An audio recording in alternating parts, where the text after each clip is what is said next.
Let me start off, first of all, by thanking Nancy for the organization of this. And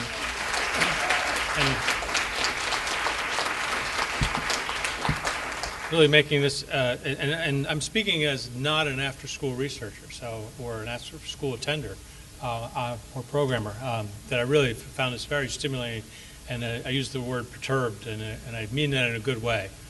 That's how development occurs, as we know, is you perturb the organism and it has to adapt. And I want to thank you for perturbing us. But also I want to mention that this is always important, what Nancy brings to this, just like she does her scholarship and her mentorship, the spirit she's brought to this. This is really fun and interesting, and we should get engaged, and I think that's been great, so thank you. So I thought my job would be to speak a bit as an outsider and to try and think what we should do.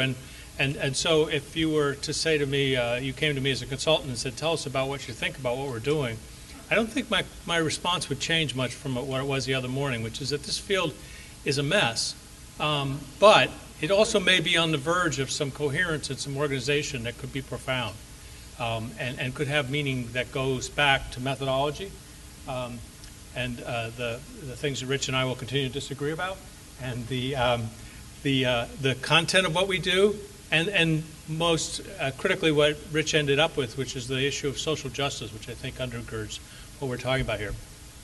So the other thing I wanted to say before I get going is, when you get to talk last, you get some privileges, but you also have the problem of even things that you put on your slides an hour ago, somebody has managed to say. So I'm going to mention apples and rocket science, and the meaning of apples, and what's oranges, and a number of other researcher practitioner coalitions, and a number of other things. So that means either I get to go faster because you've had an introduction, or I get the opportunity to help you really remember this, because I'm going to go over it again, which you know is important in learning. So I want to go back as far, pretty fundamental kinds of ideas, and this is because I want to stop and say, what is it we're trying to do? That's always, I think, a useful thing to do. A plan is better than no plan kind of idea. And it's one of the things we've learned over the years. Okay, what happened? What happened? The kids. There they are. Really what we're talking about here, and by we, I mean we collectively. I don't mean that we passively affect them. There must be a timer on this. Sorry about that. But how do we help that baby and those neurons and their potential become that young man and then become the person we're hoping they'll be and what we call healthy and able people? That's really what we're fundamentally trying to think about here. And the science of understanding how does that happen? And then, so the question, the how there has two meanings. One is how do we make it happen? The second is the explanatory version of how. How does that happen? We know almost nothing about that compared to what we know about how some kids in some societies have harder times and have worse outcomes than other kids. But we don't know a lot about how kids develop well and what that means. And in fact, we can't even agree on what developing well means at this point, as like we can on what it means when a kid fails. So that becomes a fundamental question I think we should keep in mind as we deal with what Dale talked about so nicely, which is this is complex. And so I go back to two people, one of whom some of you may know. His name is Jefferson. And Jefferson brought one of the fundamental ideas of what our society should be about. It should be about individual capability and development of that capability, but also that's what's going to give us half a chance if we're going to have this, what then was this new idea, a real Republican democracy. Those kinds of things were actually going to occur, and that basis for social justice. And then about 100 years later, along came Jane Addams, and she said, well, another thing we need to understand is that this is a society made up of people who came from other places, and it has social classes to it, and we need to think about the compact we have as a social group. And I'm lucky enough to spend the first 20-some years of my career toiling in her neighborhoods, as I say. She was all about neighborhoods. And then the last 5 years to come here and to think about development. And so between the two of them, I think they give us a nice foundation for what we're doing that we shouldn't forget too much. That's in this society, and I say this society, I'm talking about the U.S., Western society, individual development is the paramount value. And it's not about the collective, and it's not about your place, it's about you having the capability. And if we forget that, we'll find ourselves out of step with the conversation of a larger society. But also that there is some kind of compact that we have, and we need to understand what that is. It's not about, for example, removing kids from at risk. I find middle-class kids very at risk for being self-centered and very at risk for being too materialistic. And I haven't gone into any programs yet where we've been putting them in these things because we're worried about that outcome for them. That we're worried. I don't know if the gentleman's still here, who mentioned that one of the challenges for him was that if he went to college, he would be betraying his family. Is he still here? I thought it was beautifully said, that sentiment. And that was the risk for him, was that he would be doing something wrong by achieving. He'd be leaving the people that really mattered to him. That value is a value that we don't think about when we're designing programs. How do we help kids who don't think about that worry more about betraying their family, so to speak? We've also long understood that development is fraught with threats. And as you can see here, this development is mostly about white men and what happens to them, particularly those in middle class as they go through life, and then everybody else is some variation of that, right? And that's what we've been looking at for a long time, and we've been looking at the threats in that. And I think that's an important thing to remember, that that's the model that most of us are working with somewhere, the people we're talking to, or even us when we're not trying really hard to think about it. We're working with a model that really comes from one group of people at one point in time, and with the idea that you go through life and things happen to you, and if you're lucky you survive, or you adapt along the way. But that, if these things weren't shooting at you, you would be fine. That's the key point. You'd make it across that bridge with no problem if these things weren't shooting at you. And that's, I think, is a problematic premise. Here's a different view, I would say, of understanding development. You remember the analogy somebody used about going up the river and finding them? So there's another version of that, which is a treatment person, a prevention person are standing together and they're talking, and there's these people in the river drowning, and the treatment person starts jumping in to grab them, and the prevention person says, what are you wasting your time for? We got to go up river and see who, you'll never be able to save all of them. We got to go up river and figure out who's throwing them in. And the treatment person just keeps pulling kids out and says, well, there's one, and that's the argument before prevention and treatment. Do you jump in and save the kids you can, or do you go up and maybe let some kids drown, but try to figure out what's going on? I think a more useful analogy is we're all in the river.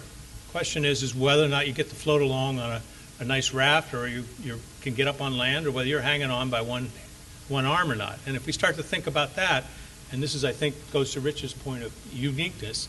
I don't think that people are that unique, but there are different situations and different understandings we can have, and we need to think about that and how we want to be thinking about development. But also, and this is where the apples come in, context really does determine meaning. And as you can see in this picture, what apple means to a child or to somebody who's trying to think about that child's development can be quite different.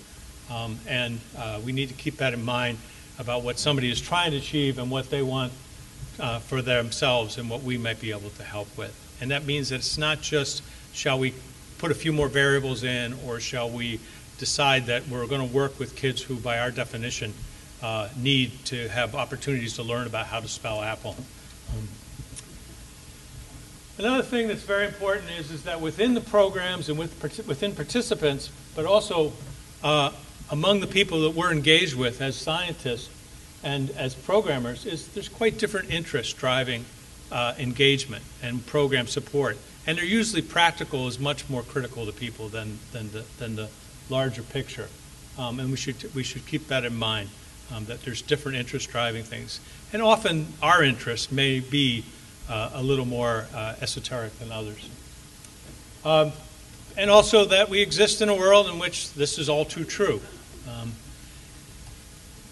What you may spend years, Bart has done this beautiful job of laying this out, and he will get to be on local radio at some point, I suspect, to comment on this, and somebody will get on there and say it doesn't work. I know. Or as often occurs to me, where I'm presenting data on the harm that comes from boot camps, and somebody will get up and say, I run a boot camp and all the kids do great, and I can give you lots of stories about the kids that do great. They're not literally wrong, and I'm not literally wrong, but there is this problem of how we are looking at the data in the world we live in. And as Rich talked about quite a bit in various ways, we as scientists actually need to start paying attention to what our data says, but we also need to not be, we can have two different approaches on this. And we need to start be thinking about our theories and our data and paying more attention to it and telling you a bit more about what we really found and what we really are learning. And let me give you a quick example of that from my own life, my own career. So these are findings it took us about 10 years to get. And what this was, we were following young men growing up in inner city Chicago, grew up basically the worst neighborhoods in Chicago. And they were oversampled for being high aggressive when they were young. So these are the high risk. People talk about high risk. This is who we're talking about in the high risk kids. And these lines represent a couple of things. It's very complicated, but I want to make it pretty simple. So I'm going to go to the next slide. Oh, no, I'm not going to go. I want to just pay attention to the, can you see that yellow dots that's going up? Can you see the yellow dots going up? Goes across the green line and goes up. Okay? And you see the black line going down? Okay, so here's the story. We said growing up in neighborhoods where people are more engaged and more caring about each other, does that make a difference for these young men? And does that depend on how much trouble they got into while they were adolescents? How delinquent were they? And the group that has the yellow line going up, they're the kids that somebody called super predators in the 90s, the kids who are involved in serious offending repeatedly, often with violent offenses. And the other groups, they represent different patterns, but they represent delinquency, except for that black line that's going down. And that black line is these young men who are in these high-risk communities and who themselves have high-risk behavior. They manage to get through adolescence without much involvement in delinquency or criminal activity. So this says, okay, let's look at how they look as young adults. And here's the punchline, and I'll get to the implications of that. Turns out that being in these neighborhoods where people take time and watch over each other and have close relations, what we call informal social control as social theorists or neighborhood theorists, it makes a difference, but it doesn't make a difference for the highest risk boys. It makes the boys who got involved in delinquencies a lot. It makes a difference for the boys who managed to stay out of being involved in delinquency. It makes a difference for, I show here their criminal engagement when they were young adults. I can show you for high school completion, for quality of their relationships. You see the same pattern. And so the point here is that what that says to me is there's something about helping those kids who are doing well hang on that might be really critical for us to do if we wanted to do intervention. And we may potentially have as big effect on adult crime working with them as we do with the high-risk kids. So we designed a grant to follow up on that with my colleagues. And my understanding of what we were doing in the grant is we were going to do mentoring. And we were going to do mentoring for these lower, if you will, lower risk kids to help them hang on and see if I was right about that theory. My colleagues decided that what they thought we really needed to do, and what we almost always decide to do, is we needed to work with the kids who were most in need, the highest risk kids. And they wanted to develop the most elaborate program they could that would meet their needs. Because despite the data, their hearts told them, and their minds told them, that's the thing that would really be valuable to do something that could help those highest risk kids. And the point is that we weren't paying attention to our data. We got some results that should have directed us in one way, and actually what happened is that, like many people, the scientists went after what they thought, and their hearts told them it would be fun to do, or interesting to do, excuse me. And so that's an example of how we as science and we in the field need to pay more attention to that, because we go after what we think is the thing that's going to be most exciting, most interesting, when in fact there may be a very powerful but not quite so alluring bit of work that can be done. So what does all that mean about what happened in the last couple of days in this field that I assessed the way I did? I think there's some principles and some theories that have been offered in the last few days that I hope that through some practitioner, researcher, evaluator discussion could get articulated as some of the most important ones.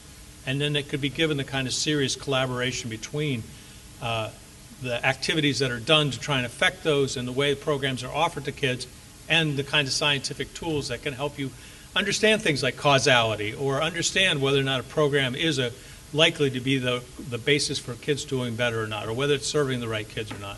And here's just some I picked. These are not necessarily the most critical ones, but they're things I heard people say at one point. One is somebody said if we reach one child, it's worthwhile what we do. I don't know if that's true or not. If it costs $1 million to reach that one child, if it means you don't offer another program, I don't know. Those are important questions for us to turn into real researchable questions and real valuable questions. Somebody said it's all about relationships. A number of people said that. And I don't think anybody disagrees with that at some level. On the other hand, I'm pretty sure it's not all about relationships. I suspect it does matter what you do.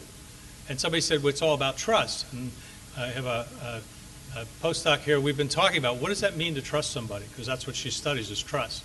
And how do you know when you trust somebody? And what does that mean? Is trust an all on or off thing, or is it something that has to do with specific things? Like I trust my accountant very much when it comes time to do my taxes. I don't trust him a lot when I'm trying to figure out what medicine to take. And so there's different kinds of trust. What's the role of training and structure? We had a very interesting debate about that. How much of this is really about training people? How much of this is finding talented people and allowing them to express themselves and be engaged? How much of this is about the structuring things up so people really are able to perform well? And there was even a parallel of that for the youth as well as the workers. Are there general factors? There's been an enormous service done to this field, and this field is ahead of a lot of other ones in trying to look at quality of programs. Work Charles has been doing, and other people on trying to say, what is it about a program that we can say is quality? What are benchmarks that can be transferable and generalizable across programs so we can start to talk to each other without having to do the exact same program the exact same way, and we can start to say these are important. And also we can speak to people who don't care about randomized control designs or propensity scores. They want to know, is this thing making a difference? And what is it about it that's making a difference?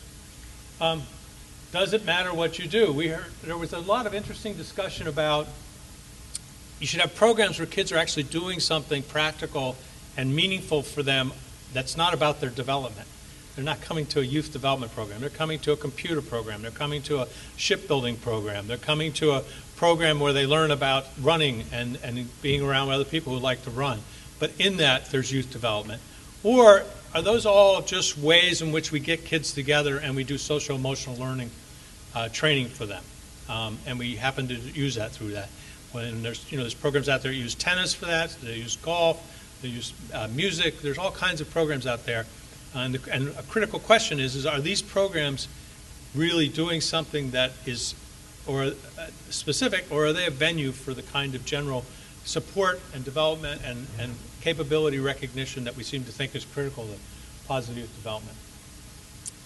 And is it about youth choice? That's been offered at least 3 times during this last 2 days, that if you really give kids things they can choose into, they will find a way to succeed and to develop. And there was even some suggestions that has something to do with how it changes their self-esteem. So there was even a model of a process by which it occurs. These can all be tested out, and here's the good news. We can find out whether we're wrong or we're not. And I will tell you that probably 3/4 of the time, if we really do great research and we really do it carefully, we'll find out that we were wrong. And if anybody, some of my students are still here, I think. As you know, science is mostly about finding out you were wrong and being less wrong the next time. And that's what we can do. So let me back off from the science part a little bit and the research part of it and the science base to this and the potential for the collaboration. I think the collaboration also can start to take on some nagging questions that I think are really critical. Some of these are, you're talking about, when you talk about social justice, one also needs to talk about resource distribution. So this society has a certain level of capacity and interest in youth development, not very big, but they have some. And so how we want to distribute those resources, how do we build those and get more resources is not a bad idea. But what resource distribution are you talking about? So for example, we're talking to a school system about doing a mindfulness-based health education program that helps kids learn about nutrition and so on. And one of the problems is people that really want the kids to develop their computer skills want that time too. So which does the school do? And how do they decide which of those resources are more important for their kids' development? Okay. And this is the one that I think is a PYD issue in general, and we're moving along on. And I don't mean this as a specific criticism of this field at all. I think certainly it's one that goes to lots of areas in prevention and even in treatment. Is how do we get beyond virtues? So we want good programs that reach the right kids, that are well sourced by people who really are enthused. And it turns out if you do those, we think those will make a difference. So how do we get beyond good programs that's a great idea. What is a good program and what's good enough? So for example, I was thinking when Rita was talking, in case working with kids in child welfare, there actually is a fair amount of interest in how do you create programs that don't require a lot of skill and don't require a lot of fidelity? In other words, what mediocre programs delivered by mediocre people can have an effect? Why is that? Because that's going to probably be your service system, and that's going to be your situation. We were talking about the 30% turnover in these programs. That somebody mentioned $8,000 to $10,000 a year payment or something for people to do this. This is the same thing that child care is going through. You don't want to be testing out systems that require that we're going to suddenly have a very different kind of population, different funding stream, different organizational. We need to start wrapping that in. We researchers we can start to think about those things and build those into how we do our models. We can do what I call audacious trials. Audacious trials are, we actually go out in the community and do a randomized trial as you do things, but we're very involved. And the reason it's audacious is because it just feels like things are out of control to everybody all the time. So you have to figure out how to get along while you're all living in this chaotic situation, or what feels like chaos. But secondly, it costs a lot of money. And so people tend not to want to do it. They want to fund us to do little trivial trials where we can't answer your questions, or they want to fund you to have $5,000 to do evaluation of your program in the next year and figure out whether or not it works. And it's just that we need these audacious trials. So how do we do that? And so we can get beyond quality programs delivered by good people, well-funded, and so on. There's this kind of program delivered by people as it's typically going to be delivered, unless as my colleague Nancy Garrett says, until the revolution comes, what is it we're going to do? And then we really get back to the fundamental issue that I think is critical, and I continue to want to focus on, is how do you decide if it's actually helping? There are enormous testimonies one can make about things working. And it doesn't mean it's not working, but it doesn't mean it is. And it's impossible to know. And it's hard enough with RCTs and other kinds of approaches, even a number of things that Rich put up there as ways of trying to get really clear about it's nothing but what we think it is that made the difference. That's hard enough, but it's very, very easy for us not to. So let me give you two quick examples. What causes ulcers? Huh? They just changed their mind on that? Well, they discovered the cause, yeah. Okay, so it's not stress, right? For 50 years, people got treated. I was at a meeting at HHS 4 months ago where somebody said, just like ulcers are caused by stress, here's how stress causes kids to abuse kids to grow up to be delinquent. It's caused by a bacterial organism in your stomach and a problem and a genetic susceptibility to that. That's the explanation. We were completely wrong about what caused ulcers, and yet we operated that for 50 years. And in fact, it continues to influence our thinking at substantial level. How do you lose weight? We mentioned that when we were talking earlier. How do you lose weight? You eat less carbs. You exercise more. You eat fewer calories. You eat more protein, right? So it matters what you eat, it matters how you do it, and it makes a big difference. And you have to do it for a long time. We learned a lot about how you lose weight and how that happens. And a lot of what we thought we knew and that people testified to was great and spent billions, literally billions of dollars on because they thought it was making a difference. It was wrong. So the point is that that's the place I want to bring us to, not on a downbeat, but on an upbeat. And that upbeat is that if we can get very dedicated to trying to understand, we're going to learn what we're wrong about, and we're going to do better things. That's the point. And when we're going to get back to what it is, which is we want to understand how kids develop in a healthy way, we're going to be detached from our favorite theory a bit, and we're going to be very attached to social justice and the development of kids, and that's how we're going to make progress. So I hope you'll stay perturbed. I hope you will take my request that you find somebody or one or two things here that you're going to connect with, and you're going to dedicate yourself to actually learning that and moving that ahead. And I hope that also we'll have some of the connections that were brought up earlier in Janet's discussion about the things that we can do. And thank you for your participation and your dedication to this important work. Thank you.